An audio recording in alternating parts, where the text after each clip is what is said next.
Worst contestant అంటే ఎవరైనా చెప్తారు ఈ సీజన్ లో? ఉమ్, ప్రస్తుతానికి అయితే నాకు ఆయన నాగమణి కంటే అనిపిస్తుంది, మరీ దారుణంగా బిహేవ్ చేస్తున్నాడు. మిగతా వాళ్ళు పర్లేదు, కాస్త కోస్త ఏదో ఒకటి ఆ, తనకు తను ప్రూవ్ చేసుకోవడానికి ట్రై చేస్తున్నారు తప్ప మిగతా వాళ్ళు పర్లేదు. కానీ అందరూ ఒకేలా ఉన్నారు భయ్య. అందరూ వరస్ట్ అంటే నాగమణి కంటే అనిపిస్తుంది భయ్య. మరీ సెన్సిటివ్ థింగ్స్ వాడుతున్నారు. సోనియా కూడా ఆడ పులిలా ఆడుతుంది, మొత్తం రచ్చ రచ్చ చెప్తుంది అంటున్నారు రాజీవ్ విశేషాలు. తనకు తానే రీనేమ్ చేసుకుంది ఆడపులి అని. కానీ కొన్ని కొన్ని విషయాల్లో ఆవిడ మరీ ల్యాగ్ ఉన్నారు, మరి కొన్ని ఇది మాట్లాడే విషయంలో మాత్రం హైప్ ఉన్నారులేండి. మిగతా విషయంలో మాత్రం ల్యాగ్ ఉన్నారు. కానీ ఆవిడ దగ్గర కొంచెం కంటెంట్ ఉందనిపిస్తుంది భయ్య. ఆవిడ ఒక 3-4 వీక్స్ వరకు సర్వ్ అయితే ఇంకా తెలుస్తుంది ఆవిడ టోటల్ బిహేవియర్ ఏంటి, ఆవిడ candidate. First elimination I think Bebakka eliminate this week. Shekhar Basha కుళ్ళు జోకులు ఎలా అనిపిస్తున్నాయి? బాగుంది భయ్య, ఏదో ఒకటి ఉండాలి కదా మనిషి అన్నాక. కొంత కళాపోషణ కళాపోషణ ఉండాలి కదా, శేఖర్ భాష ఉందనిపిస్తుంది.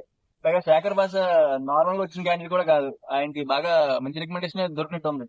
అంత ఈజీగా వెంటనే వచ్చేది కదా. మొన్నే న్యూస్ లో హడావిడి చేసినట్టే ఇంత త్వరగా బిగ్ బాస్ హౌస్ లోకి వచ్చాడంటే బాగా బ్యాక్గ్రౌండ్ ఉంది. ఆయన కూడా పర్లేదండి, ఒక 2-3 వీక్స్ ఉన్న తర్వాత తెలుస్తుంది మనకు కూడా. అంటే ఆర్జీగా అతనికి ఉన్న ఎక్స్పీరియన్స్ 20 years ఎక్స్పీరియన్స్ ఇక్కడ వాడుతున్నాడు అనుకోవచ్చా? అంతే మరి. ఆర్థిక ఆయన ఎన్నో ఎన్నో ఫుల్ జోకులు వేసి ఉంటారు కదా, అందులో ఒకటో రెండు ఇక్కడ వాడుతున్నారు. ఇంకా మనం ఫర్దర్ గా చూడొచ్చు, బోల్డ్ ఉంటాయి. నేను కూడా చూసాను ఏంటది, అన్నిటికంటే బెస్ట్ వ్యూ ఏదంటే ఐ లవ్ యూ అనేది.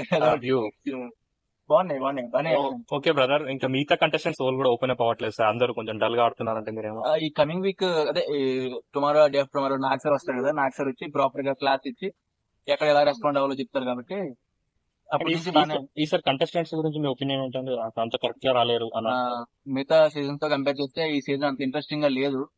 కానీ ఫర్దర్ గా మేబీ ఇంట్రెస్టింగ్ గా ఉండేలాగా చేస్తారేమో చూద్దాం. కానీ మిగతా సీజన్ తో కంపేర్ చేస్తే ఈ సీజన్ అంత ఇంట్రెస్టింగ్ అనిపించట్లేదు. టేక్ ఆఫ్ కూడా ఇంత ముందు అయితే ఫస్ట్ సెకండ్ థర్డ్ డేస్ తర్వాత ఫుల్ లైవ్ చూసేవాళ్ళం. ఇప్పుడు లైవ్ చూడడానికి కూడా ఇంట్రెస్ట్ అవ్వట్లేదు. ఆ 1 hour చూసి నిద్రపోతాం. మీరు ఒకవేళ ఎవరికి సపోర్ట్ చేస్తున్నారు ఈ సీజన్ లో? మీ ఫేవరెట్ కంటెస్టెంట్ ఎవరు? నేను నిన్న మొన్న అయితే సోనియాకి ఓటేసిన. ఎందుకంటే ఆవిడ దగ్గర కొంచెం మాట్లాడే ఈ పద్ధతి ఉంది. మనకి సొసైటీలో ఏంటంటే ప్రాపర్ గా ఎక్కడ ఎలా రెస్పాండ్ అవుతాం అనే విషయమే కదా బిగ్ బాస్.